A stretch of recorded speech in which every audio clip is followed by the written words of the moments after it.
Hello and welcome here to Talk FCB and welcome here to the match review between Espanyol and Barcelona. It finishes 1-1 on this Sunday afternoon, but I have to tell you, we have got a review coming up here that is absolutely mental, because that's what today's game was. It wasn't really about the performance, it wasn't really about the two styles of the teams, it was absolute chaos out there. The conditions, the selections, the events that happened on the pitch, and there is a lot to discuss in this match review, so sit back. We managed to get our draw and we're going to be talking all about that. Now, like I say, guys, lots to discuss here. We're going to be talking about the lineups. There's still a few things in that team and also in the substitutions that sort of confused me about the way that Valverde went about today's game. But before the game on Twitter, I was saying about the lineup, I wasn't really sure what we were planning on doing. It looked very similar to the Alaves setup with so many attacking players on the pitch. Obviously, we came into this game, we wanted to rest players, we wanted to try and rotate the squad. That was absolutely fine. I have no problem with that. But like I said in my preview video, I really didn't want to lose this game. And the exact reason for that is, you can see it at the end, the horrible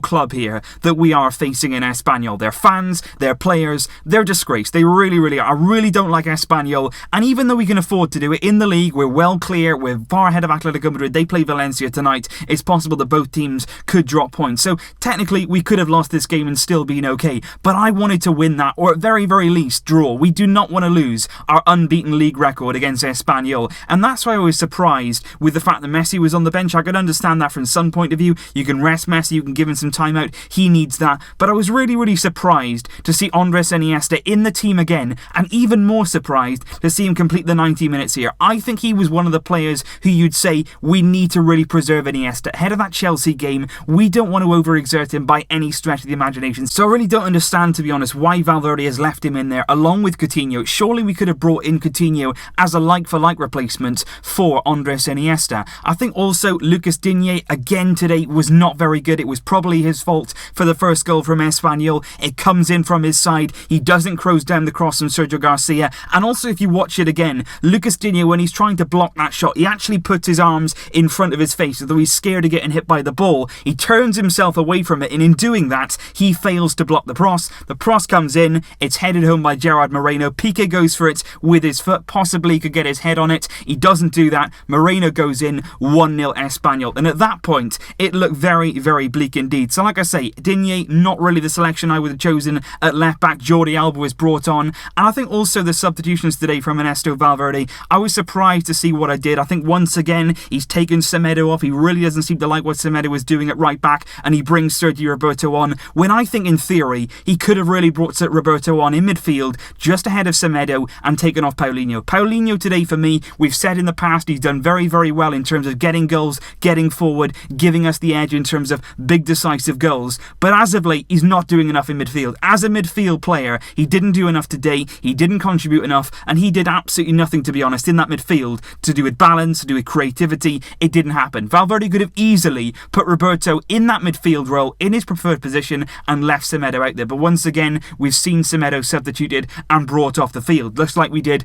with Lucas Digne. Alba comes on. Paco Alcácer wasn't too effective in terms of his attacking play. Lionel Messi was the man to come on. So like I say, what you do in resting your players is absolutely fine, but I think if you're going to rest players, then do it and stick by it. Today, Valverde tried to rest Alba, he tried to rest Messi, he tried to rest, Sergio Roberto, and all three of them ended coming on. Just like against Alaves, we tried to rest Alba in that game and Roberto, and they both ended up coming on straight after halftime. And I just think what he could have done today, Valverde, was started strongly, simply because in that first half, the conditions were a lot worse than they were in that second. Obviously, Valverde wasn't to know what was going to happen, but always start the game well, and then if you need to, you can bring players off. We could have then, if we'd have taken the lead in that first half, with Messi on the pitch, with Suarez out there, with Iniesta, you could have taken some of them off in the second half, but instead, we started badly. The selection for me was a bit too rotated, and then we fall ourselves behind. Then we're playing catch-up. Messi comes off the bench, Alba comes off the bench, Roberto comes off the bench, and have they actually been rested? Not really in any case. So we were really in danger today of losing that unbeaten run, losing to Espanyol, and I am just so glad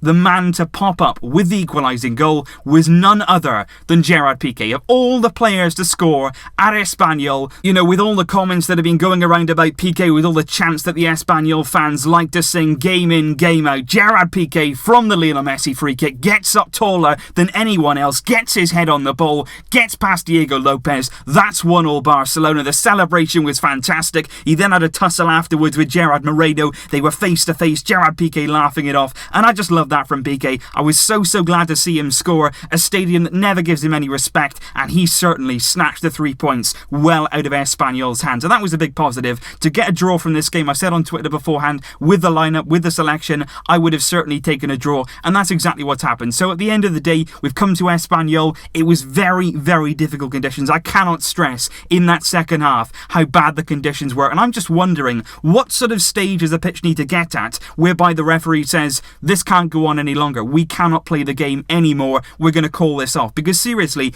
in the second half, in some areas of the pitch, the ball wasn't moving at all due to the rain on it. It was building up. The Espanyol pitch as it is absolutely woeful, so with rain on it as well was really difficult to play. We couldn't move the ball around. Nearly everything we did had to be in the air, which is obviously going against what we did. So we battled through the elements today. We battled through very difficult conditions, unplayable conditions in that second half. We got ourselves a point. We managed to sort of rest some players. I would be very surprised now to see Iniesta play at the Mestalla on Thursday. I think Valverde is going to have to rest him. Surely he's going to have to rest him. Samuel Umtiti also picked up a yellow card in this game, meaning he will miss the Getafe game at home, so we could potentially see Yerry Mina for the first time. But I'm just interested today, guys, what do you think of that performance? What do you think of the result? I think today you've got to put the result over the performance. The performance, especially with that kind of pitch, was very difficult. We went in there, we did our very best. I don't think it was good enough in the first half, to be honest. We were moving the ball around, we dominated play, but it was very similar to Valencia. No penetration, not really any chances created. Obviously in that first half, you've got to mention it, Felipe Coutinho, what an unbelievable effort in that first half. As soon as he sets it up, he's on the edge of the box, he gets played in. I think it's Digne just lays the ball back to him. Coutinho gets it out of his feet, and you can just see he's about 20-25 yards. He's just outside the area,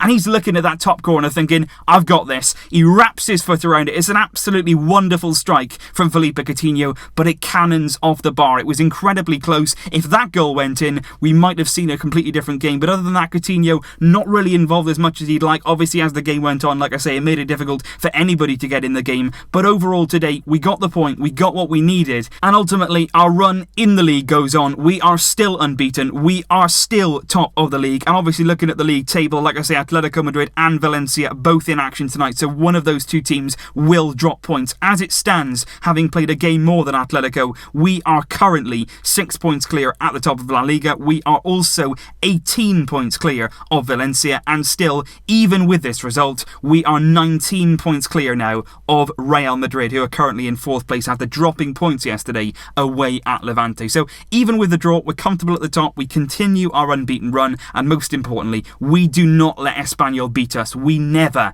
ever want that to happen. So leave your thoughts down below, guys. I will see you very soon indeed with more videos. But until then, as always, Vasca el Barça. Barça, Barça, Barça.